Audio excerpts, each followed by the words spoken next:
नमस्कार, स्वागत है आपके अपने चैनल कॉम्पिटिटिव बाबा में। भारत की इंडियन ऑयल और एचपीसीएल ने रशिया से ऑयल इंपोर्ट करने के लिए ऑर्डर प्लेस कर दिए हैं और अब रशिया के बाद ईरान ने भी भारत को ऑफर किया है कि वो भारत की एनर्जी नीड्स यानी कि उसकी तेल की डिमांड को पूरा करने के लिए तैयार है। ईरान के भारत में नियुक्त एम्बेसडर ने कहा है कि ईरान भारत की तेल की डिमांड को पूरा करने के लिए तैयार है।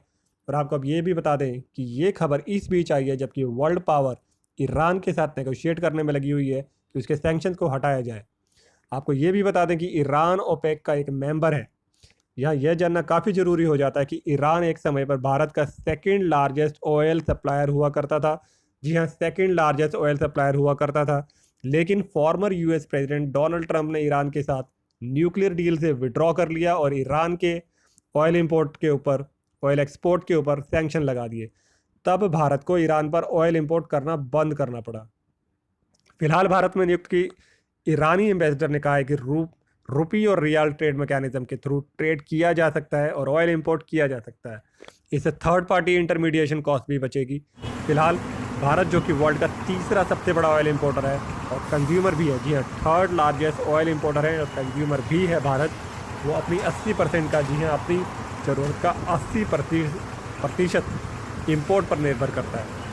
इंडिया और ईरान ने एक बाटर लाइक मैकेनिज्म बना रखा था जिससे कि Indian refinery Iranian oil import करने के बदले में ईरान के एक लोकल बैंक को, जो कि भारत में ही होता था, उसको इंडियन रुपीज़ में पेमेंट करती थी और वो पैसा इंडियन रुपीज़ में ईरानियन बैंक इंडिया से ही इंपोर्ट करने में यूज़ किया करते थे। यानी इंडिया का पैसा इंडिया में ही यूज़ किया जाता था। ईरानियन ऑयल पर सैंक्शन लगने के बाद ईरान और इंडिया के बीच में जो ट्रेड होता था वो 2012 में लगभग $17 बिलियन से गिरकर अभी 2019 में वो $2 बिलियन से भी कम रह गया है। ईरानियन एम्बेसडर ने कहा है कि अगर दोनों कंट्रीज रुपी और रियाल का ये ट्रेड मैकेनिज्म के थ्रू काम करेंगे तो बायलैटरल ट्रेड $30 बिलियन तक पहुंच सकता है और भारत और ईरान के संबंधों में मजबूती भी आएगी।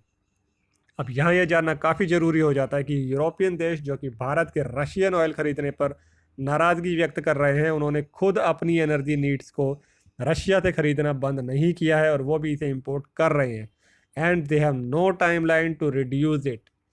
हाल ही में ऑयल की इंटरनेशनल कीमतें बढ़ने से भारत जैसे देशों में महंगाई का खतरा बढ़ गया है और उनके फॉरेक्स रिजर्व पर भी इम्पैक्ट पड़ने लगा है। तो दोस्तों, आपको क्या लगता है कि इंडिया को अपनी तेल की ज़रूरतों को पूरा करने के लिए ईरानियन ऑयल ऑफर को एक्सेप्ट कर लेना चाहिए या नहीं करना चाहिए? आप नीचे कमेंट बॉक्स में लिखकर बताइए। आपको अगर हमारा ये वीडियो अच्छा लगा तो सब्सक्राइब जरूर कर लीजिए और स्टे हेल्दी, स्टे फिट।